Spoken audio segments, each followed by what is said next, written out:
mendengar beberapa kisah pengusaha sukses di dunia. Tapi tahukah pemirsa bahwa ternyata untuk meraih kesuksesan tidak harus dengan uang yang besar. Dibutuhkan tekad kuat, kemauan untuk maju, usaha tak kenal lelah, disertai dengan ide-ide sederhana dan inovatif, plus doa kepada Tuhan, niscaya seseorang bisa meraih kesuksesan. Dan kali ini, On The Spot akan merangkum beberapa kisah mereka dalam orang-orang sederhana yang sukses.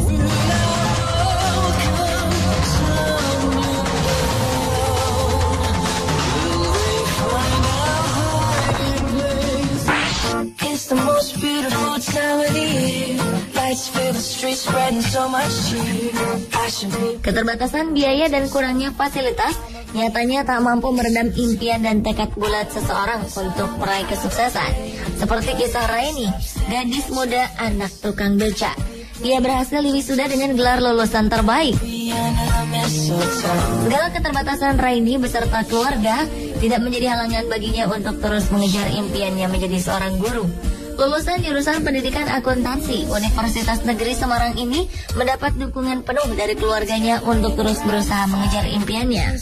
Sang ayah, Mugiono, rela pensiun dini dari pekerjaan sebelumnya hanya untuk mendapatkan uang pesangon demi membiayai kebutuhan perkuliahan anaknya dan memilih menjadi tukang beca.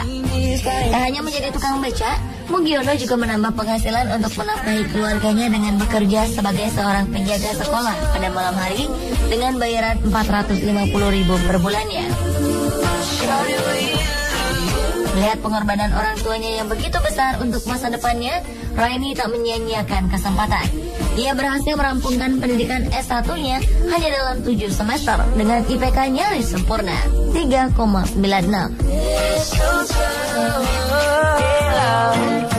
The wise men follow the star, the way I follow my heart, and they led me to a hit the drink, take a coke, watch the past go up and smoke. Di Sidoarjo, Jawa Timur, Iwayan Dendra sudah puluhan tahun hidup serba kekurangan. Namun semua ini tak membuatnya patah semangat. Latar belakang keluarga tidak mampu menjadikannya seorang pekerja keras. Dengan sifat mandiri, kreatif dan suka berinovasi, serta tekad bulat dan tanpa mengenal rasa malu, Dendra memilih menjalani profesi sebagai pemulung. Putra pertama dari 3 bersaudara pasangan almarhum Inengas Sateng dan Ninyoman Teke ini akhirnya berkecimpung di dunia barang bekas. Meski dibutuhkan tenaga ekstra, Dendra tetap semangat mendatangi sebuah pabrik hanya untuk mencari limbah dan sampah bekas. Namun siapa sangka usahanya ini membawa dirinya menjadi seorang pemulung sukses dan mampu mengumpulkan keuntungan hingga puluhan juta rupiah per minggunya. Bapak 5 anak ini tak merasa malu akan pekerjaan yang mengharuskan dirinya berkecimpung dengan sampah dan barang bekas. Tidak hanya itu, ia juga sukses menjadi anggota legislatif di Sidoarjo, menjabat sebagai ketua DPC sebuah partai dan juga sebagai koordinator pemulung di Sidoarjo.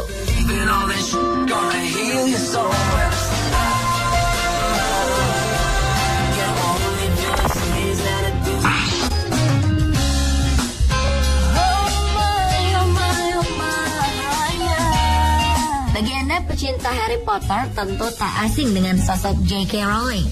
Perempuan kelahiran Inggris ini hanyalah gadis biasa yang menemukan kecintaannya pada bidang menulis, khususnya cerita-cerita fantasi.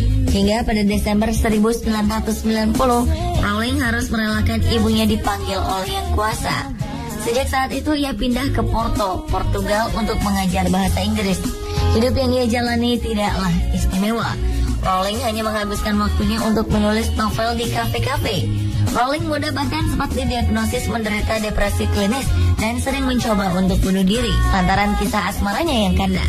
Dan dengan perpaduan bakat dan tekad, ia mampu untuk melewati semua tekanan yang ia alami. Kini berkat kesuksesan novel-novelnya, ia hidup sejahtera. Siapa sangka berawal dari kecintaannya dalam menulis, mampu membuat Rowling menjadi kaya raya. Kini hartanya mencapai 1,1 miliar dolar atau sekitar 13 triliun rupiah dan telah mampu menjual lebih dari 400 juta buku. Oh yeah,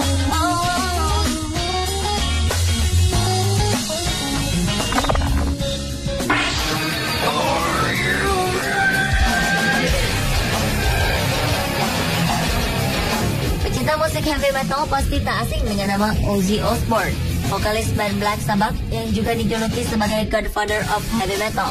Ternyata di balik karirnya yang cemerlang, Ozzy Osbourne melewati tahap sulit semasa hidupnya. Lahir di Aston, Inggris, Ozzy tumbuh dalam lingkungan yang jauh dari kata cukup. Bekerja sebagai pembuat perkakas, orang tuanya bekerja keras untuk menghidupi Ozzy dan 5 saudara kandungnya. Selain itu, Ozzy juga penderita disleksia dan tidak mampu menunjukkan prestasi yang baik di sekolah, sehingga ia lebih melirik ke kegiatan ekstrakurikuler seperti musik dan drama. Namun sayang, di usianya yang ke-15, Ozzy putus sekolah dan menjadi buruh konstruksi. Guna bertahan hidup, ia melakukan berbagai pekerjaan seperti menjadi tukang ledeng, pembuat perkakas, dan menjadi buruh di pabrik mobil. Pengalaman hidupnya ini membuat Ozzy membulatkan tekadnya meraih mimpi menjadi seorang penyanyi. Dengan usaha dan bantuan dari teman-temannya, Ozzy mampu membuat bandnya sendiri, Black Sabbath. Hingga kini Ozzy masih terus berkarya. Ia telah menghasilkan 9 album studio, 3 album live, dan single-single yang masuk di peringkat atas tangga lagu di Inggris.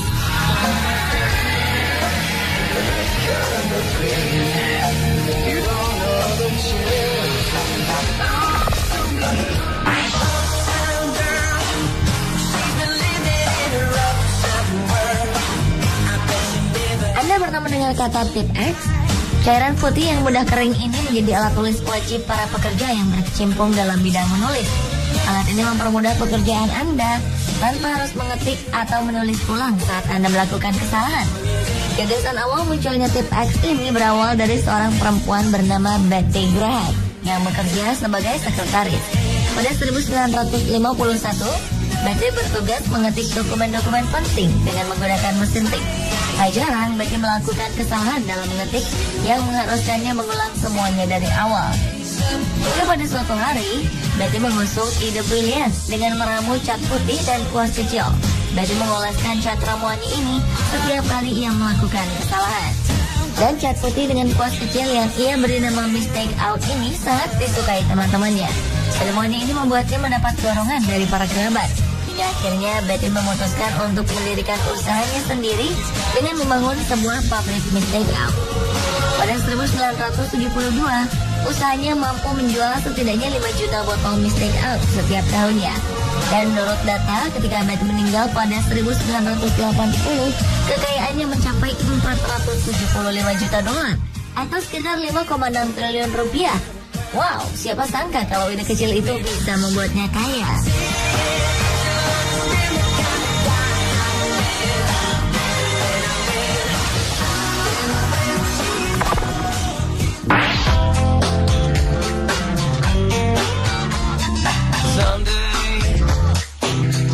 Rockefeller lahir di Richford, New York dan memiliki 5 saudara. Keluarganya hidup sangat sederhana. Ayahnya adalah seorang pedagang keliling. Rockefeller kecil sering berjualan permen, bahkan menjadi pembantu di rumah para tetangganya. Setelah lulus dari bangku sekolah, Rockefeller mendapat pekerjaan di perpustakaan dengan penghasilan hanya $50 per 3 bulan atau hanya sekitar 600.000 rupiah pada saat itu.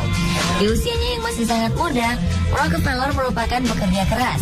Ia selalu berpikir matang-matang sebelum bertindak. Setelah beberapa kali bekerja serabutan, ia akhirnya memiliki pekerjaan tetap sebagai asisten penjaga toko. Dan dengan tekad kuat untuk maju, ia memilih untuk mendirikan usaha bersama temannya, Maurice B. Clark. Keduanya membangun usaha kilang minyak yang dikerjakan secara manual bersama-sama dengan 2 karyawannya. Dari hasil pendapatannya, Rockefeller mampu membeli perusahaan Clark Brothers dan menamainya Rockefeller and Andrews. Terus-menerus menekuni bisnis yang ia bangun dari dasar, kini Rockefeller mampu mendirikan perusahaan Standard Oil dan menjadi miliarder pertama di dunia.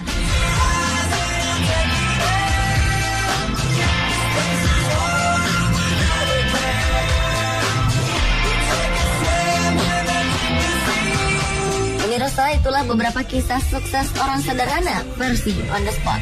Halangan dan rintangan bukanlah alasan untuk kita berhenti dan menyerah. Disitulah tekad kita diuji.